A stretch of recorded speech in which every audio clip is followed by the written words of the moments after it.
All right, hello everyone. My name's Irene and I'm here with Albert, Vipul, and Nick, and we're going to be going over PepsiCo's financial analysis. Next slide. Now, PepsiCo Inc. is a global and food beverage company. The company's portfolio of brands includes Frito-Lay, Gatorade, Pepsi-Cola, Quaker, and Tropicana. Next slide. Pepsi is broken down into 6 subsegments within the company. They include Frito-Lay North America, Quaker Foods North America Beverages, Latin America, Europe, Sub-Saharan Africa, and Asian, Middle East, and North Africa. Next slide. Now, in the fall of 2018, Mr. Ramon LaGuarta became PepsiCo's 6th CEO. He was previously the president of PepsiCo and also helped lead the acquisition in 2010 of the Russian dairy and juice company William Bildan, a deal valued at $5.4 billion. His predecessor, Indra Nooyi, held the title of CEO for 12 years. During her tenure, the total shareholder return increased to 162%. Dividends per share nearly tripled from $1.16 in 2006 to $3.17 in 2017. That's a compounded annual growth rate of nearly 10%. Next slide. Now, in the spring of 2020, coronavirus outbreak shook global economics and put the world at a pause. Government stay-at-home orders hurt PepsiCo's global beverage sales at convenience stores, gas stations, and other away-from-home premises.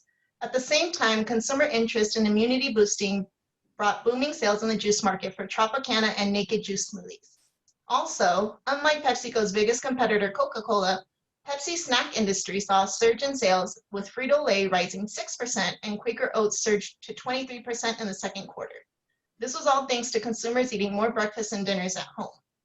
In May, Pepsi announced the launch of the Stronger Together campaign, which promised to commit more than $45 million to combat the impacts of COVID-19 by providing local humanitarian support and distributing more than 50 million nutritious meals worldwide. Next slide. Now, when reviewing Pepsi's 5-year cumulative returns against their biggest soft beverage competitor, we see a steady rise in stock prices in comparison to the slow-growing trend of Coca-Cola. From January 2016 through January 2020, Pepsi took prices increased by annually about $10.60, whereas Coca-Cola would increase by only about $2 a share annually. Next slide. Now, in layman's terms, if you bought 1 share of Pepsi and 1 share of Coca-Cola in 2016, by 2020, you would see about an 84.7% increase in value of the Pepsi share, as compared to only a 56% from Coca-Cola. And this accounts for the current stock price and all dividends paid. Next slide. Now we talk about dividends. Pepsi has been paying a dividend since 1989. The current trailing 12 months dividend payout is $4.09 per share. Its current yield is 2.83% to the investor. Now, on July 15, 2020, Pepsi's board of directors declared a dividend of $1.02, well in line of their commitment. What's interesting here is that it is 7% higher than a year ago. We now move to share repurchase program.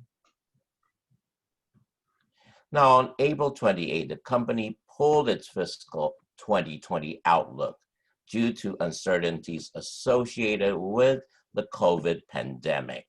This impacted the segment of their business in terms of restaurants, movie theaters, and stadiums.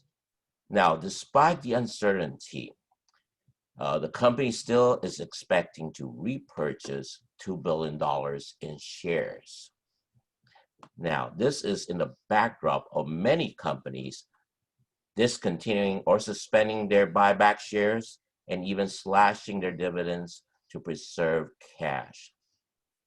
This is part of Pepsi's share repurchase program that was approved in 2018 for a total of $15 billion. Thank you.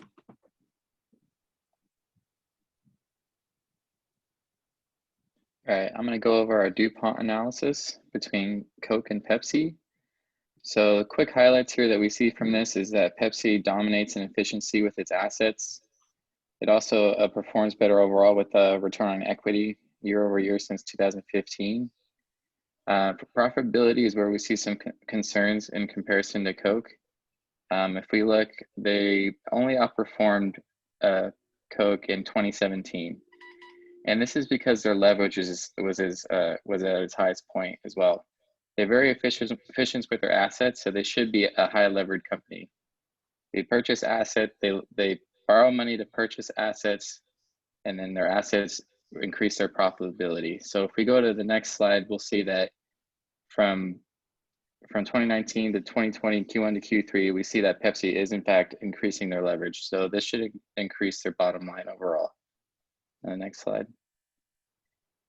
So a quick touch on revenue, income, net income, and earnings per share. We see revenue looks great, trending up for each year. Net income is kind of up and down in the beginning, but then it goes up huge in 2018. That's because of the tax cuts, which we'll touch on later. And for earnings per share, we see strong growth in that as well. The next slide. So our quarterly stock price, Pepsi versus the S&P 500. This shows us that Pepsi isn't a super volatile stock, and it is a low beta compared to the S&P 500. All right, hi guys. I'm gonna discuss a little bit about the effective tax rate and the long-term debt. This chart here shows Pepsi's effective tax rate along with one of its competitors, Coca-Cola. It's fairly stable across the board, except for in 2017 and 2018, where you see here. This is primarily due to the enactment of the Tax Cut and Jobs Act in Q4 of 2017. So due to that, the TCJ Act imposed a one-time mandatory transition tax on undistributed international earnings. That resulted in a provisional net tax expense of $2.5 billion. That's almost 24%, where you could see from 2016 and 2017, it's double, and that's primarily due to that. Now, in 2018, it was negative 36%. That's because they restructured and they were able to find a way to reorganize all of that and finally understood the Tax Cut and Jobs Act. So those 2 years are primarily as a result of the TCJ Act. As you can see here, this is a little graph of what it was, a one-time mandatory transition tax that I had mentioned, 41%. And then just to give you a little overview of that. Now, the long-term debt, this chart will show the long-term debt compared to Coca-Cola. And it's pretty standard across the board, ranging from 28 billion to 34 billion.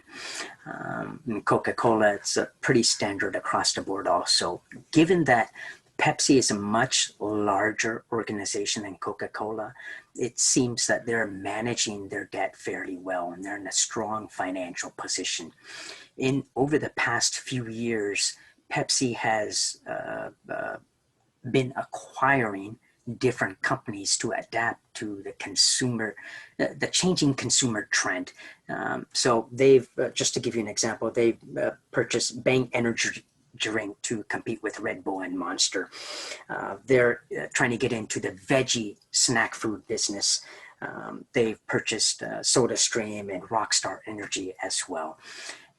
But due to all of these acquisitions, their debt level is fairly the same. And because of those reasons, Fitch Ratings, credit ratings, has maintained an A grade for Pepsi. As you can see here on the next slide, long-term debt to total assets, it shows you the same. It's pretty much standard across the board. It just reinforces that concept that they're in a strong financial position due to the fact that they're acquiring other companies. And that now would lead us to recommendation. We have a buy recommendation on Pepsi for our income growth portfolios. This reflects our view that Pepsi, being a low beta, defensive blue chip stock with a strong balance sheet and a high degree of earning stability. Despite some recent weaknesses in the beverage trends, we look for improvement in 2021 and beyond. Longer term, we see that this fast-growing opportunity in the international market and Frito-Lay, that business as a primary driver of growth. In addition, of Pepsi being a leader in its markets, Pepsi's focus on healthier snacks and beverages will likely continue to drive the top line, and we look for stronger returns to shareholders in the form of dividends and share repurchases. Now, if you are still with us, we thank you, and it's time to pop up and cheers. On behalf of Irene, Albert, Nick, and myself, we thank you for listening to our presentation.